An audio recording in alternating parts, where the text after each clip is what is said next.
A pendulum Bob has mass 4 milligram. यहाँ पे एक पेंडुलम बॉब है जिसका मास कितना है, 4 मिलीग्राम का है, और उस वो चार्ज कितना कैरी करता है, दैट इज 2 इंटू 10⁻⁻⁹ कूलम। तो it Hanks in equilibrium from A massless thread of length 50 centimetre. तो ये एक थ्रेड से लटका हुआ है, मतलब पेंडुलम जो था इनिशियली ऐसे वाल के साथ, ये वाल है, तो वाल के साथ पेंडुलम ऐसे करके थ्रेड से ऐसे एकदम नजदीक से ऐसे सटा हुआ था, ठीक है,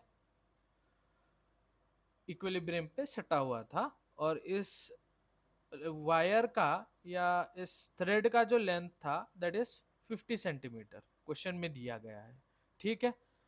और इस पेंडुलम के बॉब पे चार्ज भी है, तो चार्ज होने के वजह से अब जब इलेक्ट्रिक फील्ड हॉराइजेंटली ट्रेवल किया इस तरफ, इस डायरेक्शन में जब इलेक्ट्रिक फील्ड ट्रेवल किया, तो चार्ज होने के वजह से इस पे चार्ज जो है वो पॉजिटिव चार्ज है, चार्ज होने के वजह से उसी डायरेक्शन में ही उसको एक फोर्स फील होगा, होगा कि नहीं, एक फोर्स फील, एक फोर्स फील होगा। तो फोर्स के वजह से वो पेंडुलम बेसिकली यहां से मूव करके थोड़ा आगे की तरफ ऐसे जाएगा, ठीक है, पेंडुलम ऐसे आगे की तरफ मूव करके चला जाएगा। थ्रेड का लेंथ उतना ही रहेगा, सब कुछ उतना ही रहेगा, जस्ट इलेक्ट्रिक फील्ड के इन्फ्लुएंस में आने के वजह से वो सामने मूव कर जाएगा, क्योंकि वो फोर्स फील करेगा। तो फोर्स फील करेगा तो इसके वजह से यहाँ पे एक एफबीडी फ्रेम होगा, ये जो थ्रेड है, थ्रेड पे टेंशन लगेगा, क्योंकि इस तरफ से फोर्स फील हो रहा है तो थ्रेड पे टेंशन लगेगा, जो कि टेंशन यहाँ पे मेंशन है, देखो टेंशन लगेगा। और इस तरफ तुम्हारा क्या है, इस टेंशन को, इस टेंशन को बैलेंस करने के लिए एफबीडी के हिसाब से हम देखेंगे तो यहाँ पे क्या क्या चीजें लगेंगी। एक तो है फोर्स जो कि इस डायरेक्शन में होगा, जिसको हम Q इंटू ई कहेंगे। दूसरा है जो कि इस बॉब का खुद का मास भी है, तो मास नीचे की तरफ ग्रेविटेशनल फोर्स लगाएगा जो कि mg है। तो ये टेंशन जो है इन फोर्सेस को बैलेंस करने के लिए अपना कंपोनेंट फोर्सेस निकालेगा, एक तो है इधर से, दूसरा है इधर से। एक तो है तुम्हारा दैट इज कॉस कंपोनेंट, यहाँ पे टी कॉस थीटा, इस एंगल को अगर हम थीटा मान ले तो ये टी कॉस थीटा बन गया। दूसरा वाला कंपोनेंट जो है टी साइन थीटा। तो इस तरीके से अगर हम देखें तो हमारा टी साइन थीटा जो है फोर्स को बैलेंस कर रहा है, और टी कॉस थीटा जो है वो ग्रेविटेशनल फोर्स को बैलेंस कर रहा है। ये T sine theta electrostatic force को बैलेंस कर रहा है, और टी कॉस थीटा तुम्हारा ग्रेविटेशनल फोर्स को बैलेंस कर रहा है। तो अभी प्रॉब्लम पे हम आगे बढ़ते हैं, दैट इज यहाँ पे तुम्हारा हॉराइजेंटल इलेक्ट्रिक फील्ड जो है इसका इंटेंसिटी दिया गया है 200 वोल्ट पर सेंटीमीटर, ओके। और क्वेश्चन में क्या कहा गया है, calculate angle made by the thread with vertical वाल। तो वर्टिकल वाल ने जो थीटा एंगल बनाया है वही एंगल बेसिकली इधर भी है तुम्हारा, टेंशन के बीच में और टी कॉस थीटा के बीच में वही एंगल है कि नहीं। तो ये दोनों एंगल सेम है, तो यहाँ पे वही पूछा गया है कि वर्टिकल एंगल, जो वर्टिकल वाल है उसके साथ तुम्हारा जो थ्रेड है वो जो एंगल बना रहा है उस एंगल का वैल्यू कितना है। तो ये जो कॉन्सेप्ट्स है, इन कॉन्सेप्ट्स के हेल्प से हम उस एंगल का डेटा निकाल सकते हैं। तो कैसे निकालेंगे हम वो देखते हैं। तो पहला question that is a, question number A, that is angle made by the thread with the vertical वाल। तो इसका हम कैसे चालू करेंगे, एट इक्विलिब्रियम कंडीशन हम क्या कह सकते हैं, Q E is equal to T sine theta, ये कह सकते हैं कि नहीं। तो Q equal to T sine theta, ये हो गया हमारा पहला इक्वेशन। हमारा सेकंड इक्वेशन हो गया that is M G is equal to T cos theta, ये हमारा सेकंड इक्वेशन। अभी दोनों इक्वेशन को हम क्या करेंगे, सॉल्व करेंगे। इक्वेशन 1 को इक्वेशन 2 से जब डिवाइड करेंगे तो हमारा सॉल्यूशन निकलेगा, that is T sine theta divided by T cos theta is equal to Q E by क्या होगा, एम जी, फिर t से t कट गया, sine theta divided by cos theta is equal to tan theta. फिर tan theta का इधर हम values को पुट करेंगे तो हमारा क्या बना, tan theta is equal to 1।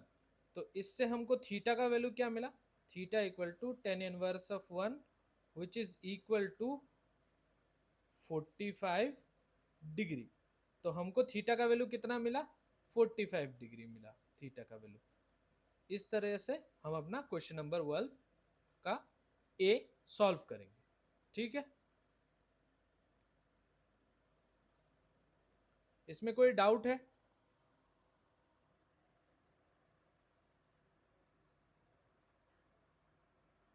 To 200 volt पर सेंटीमीटर था, 200 वोल्ट पर सेंटीमीटर को हम लोगों ने बेसिकली कन्वर्ट किया है। इधर इधर हम लोगों ने 200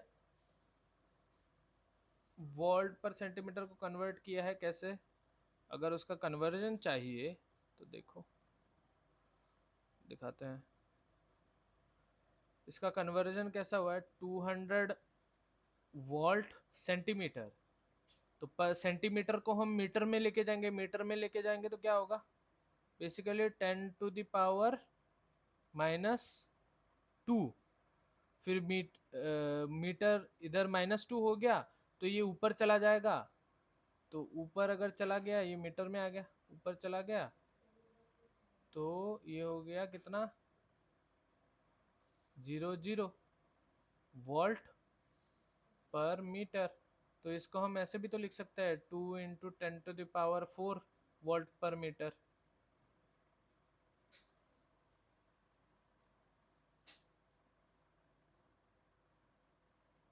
ठीक है, फिर मास को हम लोगों ने किलोग्राम में कन्वर्ट किया। ओके, तो अभी हम अपने नेक्स्ट क्वेश्चन में आगे बढ़ते हैं, that is tension in the thread. Thread पे टेंशन कितना था उसको कैलकुलेट करते हैं। ठीक है, ओके, तो थ्रेड में कितना टेंशन था उसको कैलकुलेट करेंगे। तो आगे बढ़ते हैं, that is question number B.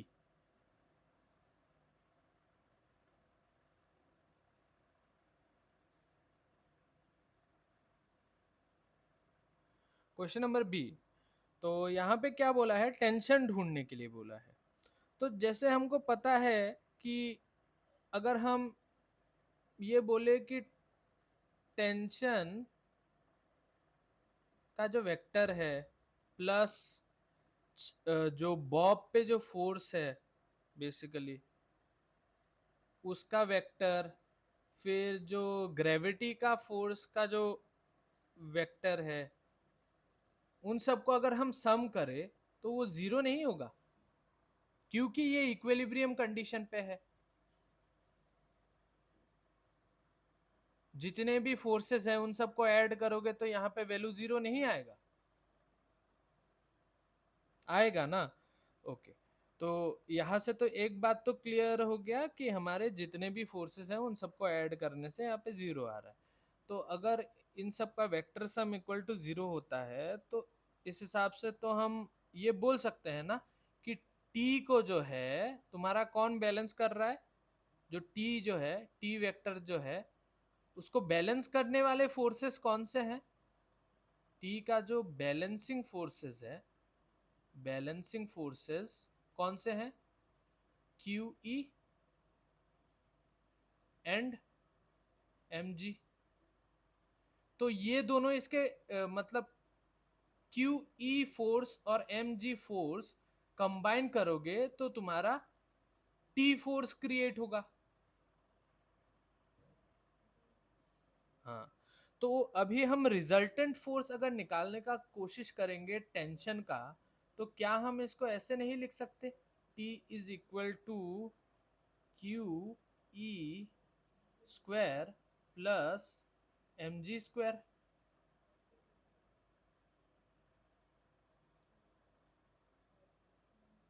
लिख सकते हैं यहाँ पे ऐसे। फिर क्या हम ये कंक्लूड नहीं कर सकते कि QE is equal to mg? अभी तुम कहोगे कि QE इक्वल टू mg कैसे हुआ? अभी हम अगर पीछे जाए, QE is equal to what? T sine theta और cos theta, T sine theta, और mg is equal to what? T cos theta, और t निकला √2 QE। तो अभी √2 का तो वैल्यू एज इट इज यहाँ पे रख देते हैं। Q का वैल्यू हमको पता है, दैट इज 2 इंटू 10⁻⁹ एंड तुम्हारा इलेक्ट्रिक फील्ड का वैल्यू जो हम लोगों ने ढूंढा था, that is 2 into 10⁴। After solving all this हमको क्या मिला? 5.64 इंटू 10⁻⁻5 न्यूटन। ओके, तो इस तरह से हम लोगों ने टेंशन को ढूंढा। क्वेश्चन पे हम आगे बढ़ते हैं, that is a copper ball of density 8.6 ग्राम पर centimetre cube, 1 centimetre in diameter. तो कॉपर बॉल का डायमीटर कितना है? 1 सेंटीमीटर है। Okay, immersed in oil of density, oil में इमर्स किया गया है, तेल में डुबाया गया है उसको, और तेल का जो डेंसिटी है दैट इज यहाँ पे क्वेश्चन पे मेंशन है 0.8 ग्राम पर सेंटीमीटर क्यूब, और कॉपर बॉल का डेंसिटी भी मेंशन्ड है। What is the charge on the ball if it remains just suspended? तो यहाँ पे बोला गया है कि जो कॉपर बॉल है उसका चार्ज कितना होगा अगर वो कॉपर बॉल ऑयल के सरफेस पे सस्पेंडेड रहा। किस वजह से? क्योंकि वहां पे एक इलेक्ट्रिक फील्ड प्रेजेंट है। कितना वैल्यू का? दैट इज 36,000 वोल्ट पर सेंटीमीटर, एक्टिंग अपवर्ड, ऊपर की तरफ एक्ट कर रहा है इलेक्ट्रिक फील्ड, जिस वजह से कॉपर बॉल भी जो है वो ऊपर की तरफ जा रहा है, उस पर फोर्स लग रहा है। तो कॉपर बॉल मतलब ऐसे सपोज कर लो तेल का ऐसा डब्बा है, उसमें ऐसे तेल रखा गया है और तुमने कॉपर बॉल को अंदर डुबाया, उसमें पॉजिटिव चार्ज है, तो वो नीचे की तरफ जाने का कोशिश कर रहा था, लेकिन इधर से इलेक्ट्रिक फील्ड लगा, तो इस वजह से वो नीचे ना जाके ऊपर चला गया, ऐसे ऊपर जाके सस्पेंड हो गया। ठीक है, ऊपर जाके सस्पेंड हुआ। तो ऊपर जाके सस्पेंड होने की वजह से अभी यहां पूछा जा रहा है what is the charge on the ball अगर वो ऊपर की तरफ रहता है। अभी यहां से एक बात तो क्लियर हो रहा है कि इसमें ऑब्वियस बात है पॉजिटिव चार्ज है। अगर नेगेटिव चार्ज होता तो वो बॉल जो है, इस बॉल में ये तेल का वो जगह है, सपोज कर लो 2 बीकर में रख रहा हूं ऐसे, एक में इलेक्ट्रिक फील्ड ऊपर की तरफ है, एक में दोनों में इलेक्ट्रिक फील्ड ऊपर की तरफ है। ये कॉपर बॉल, ये दोनों केसेस हम पकड़ते हैं, एक बार पॉजिटिव पकड़ लेते हैं, एक बार नेगेटिव। तो पॉजिटिव कॉपर बॉल अगर हुआ तो क्या होगा? कॉपर बॉल ऊपर ही जाएगा, क्योंकि इलेक्ट्रिक फील्ड जो है उस पे फोर्स ऊपर की तरफ लगाएगा। और नेगेटिव अगर चार्ज हुआ तो क्या होगा? कॉपर बॉल नीचे की तरफ जाएगा, क्योंकि इलेक्ट्रिक फील्ड जो है उस पे फोर्स नीचे की तरफ जाएगा। क्वेश्चन का इतना एक्सप्लेनेशन समझ में आया?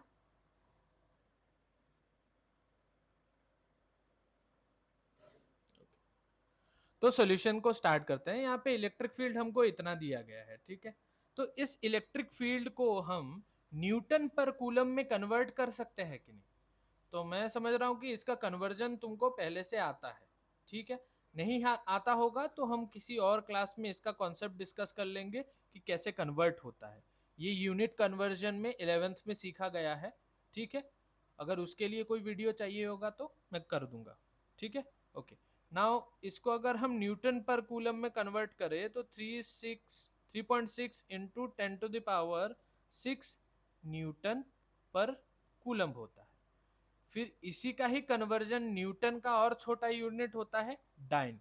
तो डाइन में अगर हम कन्वर्ट करें 3.6 इंटू 10⁻11 डाइन पर कूलम, ये हो गया तुम्हारा इलेक्ट्रिक फील्ड का कन्वर्जन डाइन पर कूलम में। इसका कन्वर्जन ऐसे करने का जरूरत इसलिए था क्योंकि यहाँ पे डेंसिटी वगैरह मेंशन्ड है, तो उन सब का यूनिट्स जो है डाइन पे हम रखेंगे, क्योंकि यहाँ पे ग्राम सेंटीमीटर क्यूब रखा है ना, तो डाइन पे रखने से कैलकुलेशंस बेटर हो जाएगा, हमारे लिए इजी हो जाएगा। ओके, तो रेडियस हमारे पास क्या दिया हुआ है क्वेश्चन में, that is r equal to 0.5 centimetre, क्योंकि डायमीटर हमारा कितना है 1 सेंटीमीटर, तो रेडियस इसको 2 से डिवाइड कर दो तो हमको मिल जाएगा। ओके, नाउ हम क्या करेंगे, वॉल्यूम निकालेंगे तुम्हारा उस कॉपर बॉल का। तो वॉल्यूम ऑफ बॉल, बॉल कैसा होता है, स्फेयर के शेप में होता है। स्फेयर का वॉल्यूम क्या होता है, 4/3 पाई r क्यूब।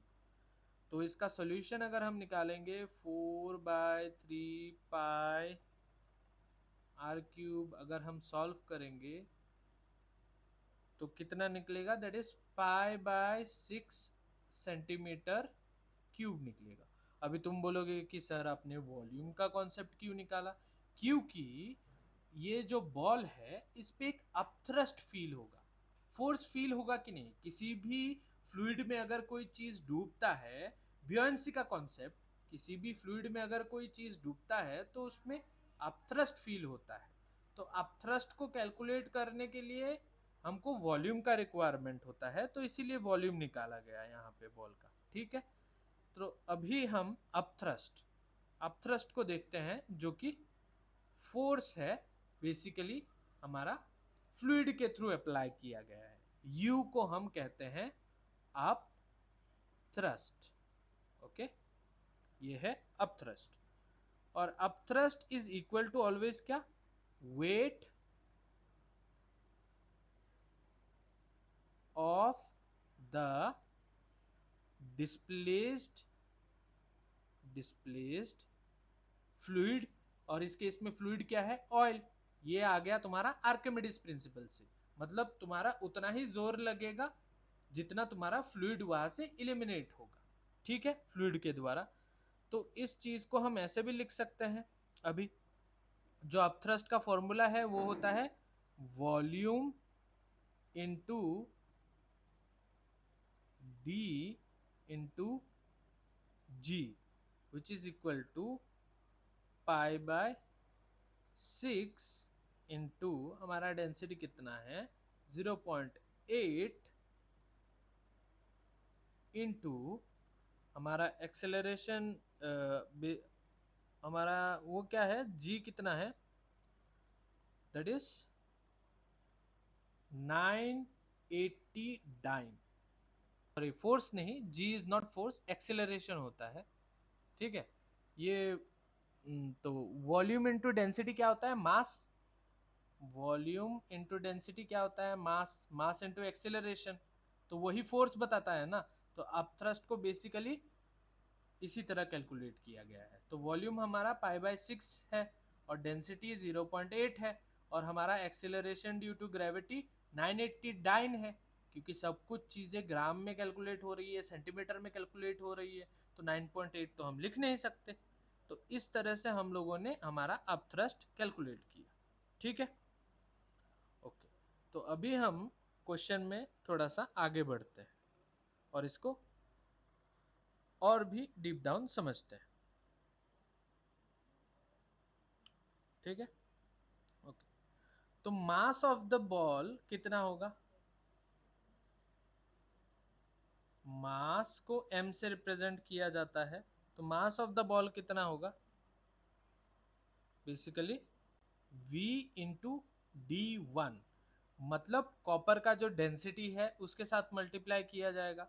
तो मास ऑफ द बॉल कितना है 8.6 जो डेंसिटी है और उसके साथ वॉल्यूम मल्टीप्लाई होगा 8.6 इंटू पाई बाय 6, तो ये मास हो गया तुम्हारा किसका, बॉल का, कॉपर बॉल का।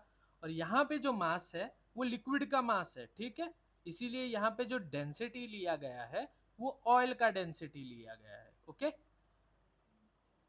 फिर हम प्रॉब्लम में आगे बढ़ते हैं, नेक्स्ट पेज में जाते हैं। तो from for equilibrium condition, for equilibrium condition, equilibrium equilibrium condition,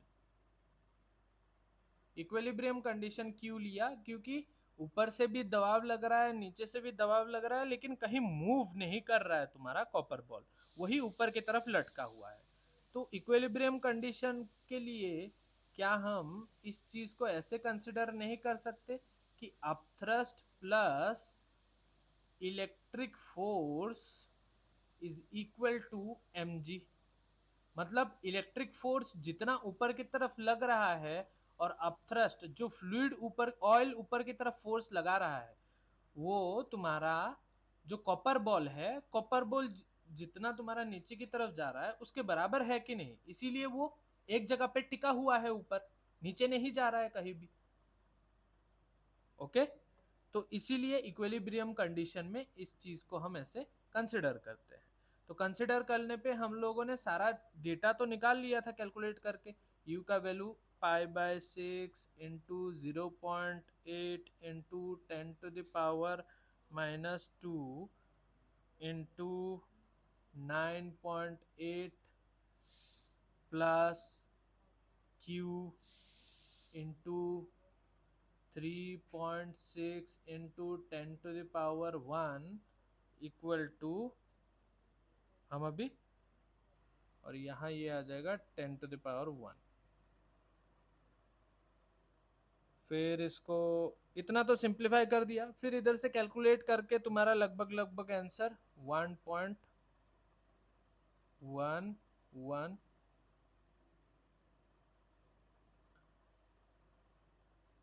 यहाँ पे तुम्हारा लगभग लगभग आंसर आ जाएगा 1.11 इंटू 10⁻⁻12 कूलम। तो इस तरह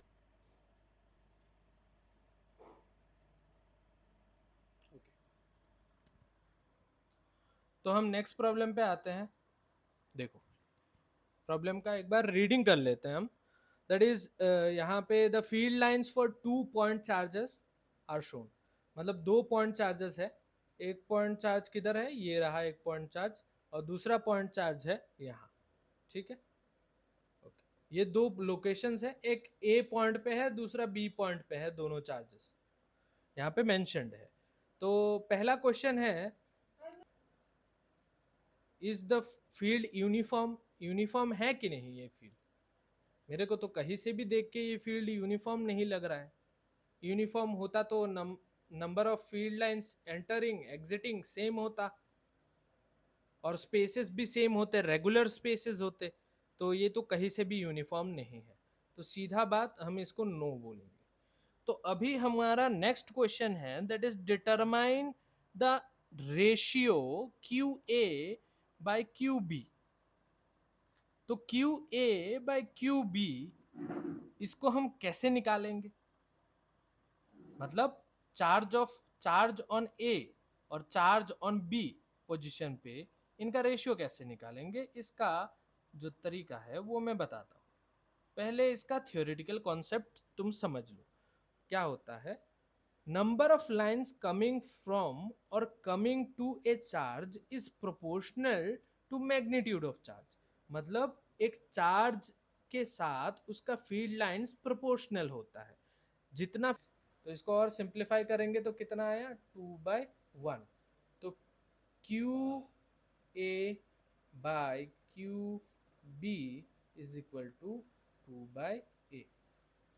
ये हो गया हमारा ratio of Q A by Q B. Okay, तो हम अभी तीसरे क्वेश्चन पे आते हैं। What are the signs of Q A and Q B. Q A जो चार्ज है इस पे क्या साइन है, क्यू बी जो चार्ज है इस पे क्या साइन है। नेक्स्ट बात, तो क्यू ए जो चार्ज है इसमें से फील्ड लाइंस एंटर कर रहा है या एग्जिट कर रहा है। क्यू ए जो चार्ज है इसमें से बेसिकली फील्ड लाइंस एग्जिट कर रहा है। तो फील्ड लाइंस एग्जिट कर रहा है तो वो कौन सा चार्ज होता है जिसमें से फील्ड लाइंस एग्जिट एग्जिट करता है, वो है पॉजिटिव। और ऐसा कौन सा चार्ज है जिसके अंदर फील्ड लाइन जाता है, वो होता है नेगेटिव। तो हम लिखेंगे that is QA is positive और QB is negative। यहां से हमको ये क्लैरिटी मिल गया कि QA और QB दोनों क्या चार्जेस है, कौन सा वाला पॉजिटिव है कौन सा वाला नेगेटिव है। तो अभी नेक्स्ट क्वेश्चन क्या है, if QA and QB are separated by a distance 10 centimeter, find the position of neutral point। तो अभी न्यूट्रल पॉइंट जो है कौन सा होगा, अगर QA और QB जो है बेसिकली तुम्हारा सेपरेटेड है 10 सेंटीमीटर पे। यहाँ पे क्वेश्चन में दिया गया है यहाँ से लेके QA से लेके QB तक 10 सेंटीमीटर है। ओके, तो यहाँ पे तो कहीं न्यूट्रल पॉइंट बनेगा नहीं। न्यूट्रल पॉइंट मतलब क्या होता है, जहां दोनों का ही इन्फ्लुएंस बराबर हो, तो बीच में तो कहीं बनेगा नहीं क्योंकि यहाँ पे फील्ड लाइंस ज्यादा है, यहाँ का चार्ज ज्यादा है और यहाँ का चार्ज कम है, न्यूट्रल पॉइंट यहाँ पे तो मिलेगा नहीं। और दूसरा बात रहा कि इस साइड में तो तुमको पॉइंट दिया नहीं कहीं। और अभी हमारे पास बचा ओनली एंड ओनली यहाँ सी और ई पे। ई पे अभी देखो, ई पे जस्ट एंटरिंग फील्ड लाइंस दिख रहा है, तो ये न्यूट्रल तो रहेगा नहीं।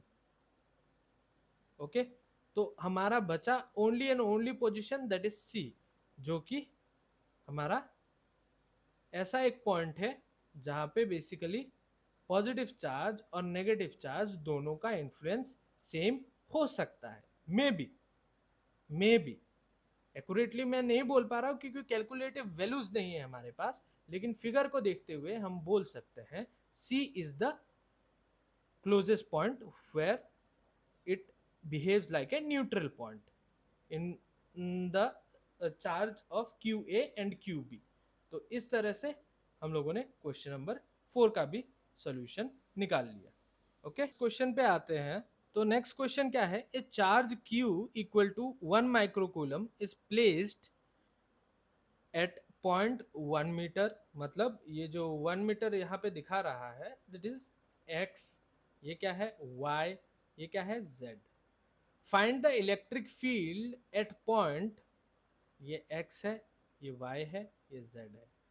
तो अभी इनके टर्म्स में हमको बताना है कि हमारा इलेक्ट्रिक फील्ड इस P पॉइंट पे कितना है। ये जो P पॉइंट है इस Q चार्ज के वजह से, 1 माइक्रोकूलम चार्ज के वजह से P पॉइंट पे कितना मतलब इलेक्ट्रिक फील्ड है। और 1 माइक्रोकूलम वाला चार्ज कहाँ रखा हुआ है, 1 इस पॉइंट पे रखा हुआ है। ये जो पॉइंट है ना इस पॉइंट पे रखा हुआ है। सपोज इस पॉइंट को कुछ ए नाम दे दिया, तो ए पॉइंट पे रखा हुआ है ये 1 माइक्रोकूलम चार्ज। तो और हमको पूछा गया है कि पी पॉइंट पे कितना इलेक्ट्रिक फील्ड होगा ड्यू टू 1 माइक्रोकूलम चार्ज। तो प्रॉब्लम में हम ऐसे आगे बढ़ते हैं, दैट इज सॉल्यूशन। तो हमको यहाँ पे क्या पता है, जो चार्ज का पोजीशन वेक्टर पता है that is I cap plus 2 J cap plus 4 के कैप। और फिर इधर हमको आर पी का पोजीशन जिस पॉइंट पे ढूंढना है उसका पोजीशन वेक्टर पता है that is -4 J cap plus 3 के कैप।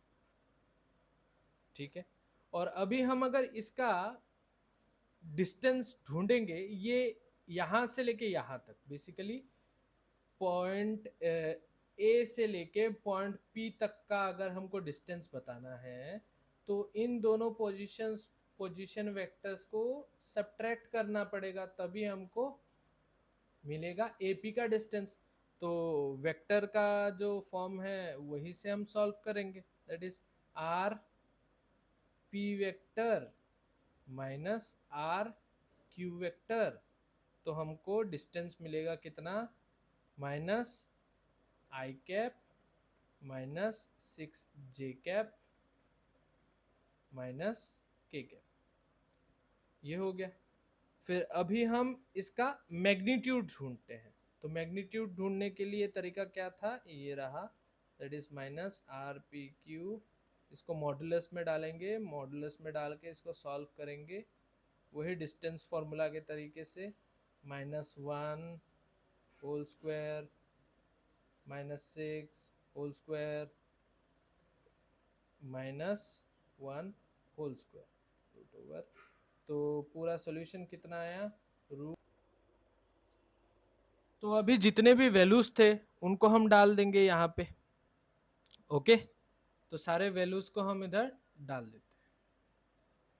तो सारे वैल्यूज को जब डालेंगे तो ई वेक्टर निकल के आएगा हमारा 9 इंटू 10⁻⁹, और इधर हमारा चार्ज कितना है 1 इंटू 10⁻⁻⁶, और हमारा वहाँ पोजीशन वेक्टर का कितना है value, that is -1 I cap -6j cap -k cap. और इसको हम डिवाइड करेंगे तुम्हारा उस मॉडुलस वैल्यू से, दैट इज 38। रूट था, रूट को हम हाफ लिख सकते हैं, और क्यूब प्लस यहाँ पे क्यूब लिखा हुआ है तो इसको हम क्या लिख सकते हैं 3/2। तो इसको फिर हम जब सॉल्व कर लेंगे तो हमारा वैल्यू कितना आएगा, that is E vector is equal to -38.42 I cap -231.52 J cap -38.42 K cap. और इसका यूनिट क्या होगा, न्यूटन पर कूलम। ये हो गया अपना आंसर। ओके, इसको थोड़ा सा बेटर तरीके से लिख देता हूँ ताकि कंफ्यूजन ना रहे। -38.42 I cap -231.52 J cap -38.42 K cap. Unit is Newton पर कूलम।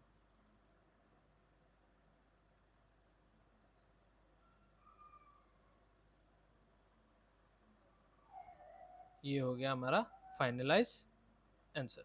ओके, चलो। ओके गाइज, अगर आप सबको ये क्वेश्चंस अच्छे लगे तो please like subscribe and comment कीजिएगा और शेयर भी कीजिएगा। और अगर कोई एक्स्ट्रा कुछ डाउट्स हो तो काइंडली कमेंट में लिख दीजिएगा। मैं उनका आंसर जितना हो सके उतना जल्दी करूँगा। Okay, thank you.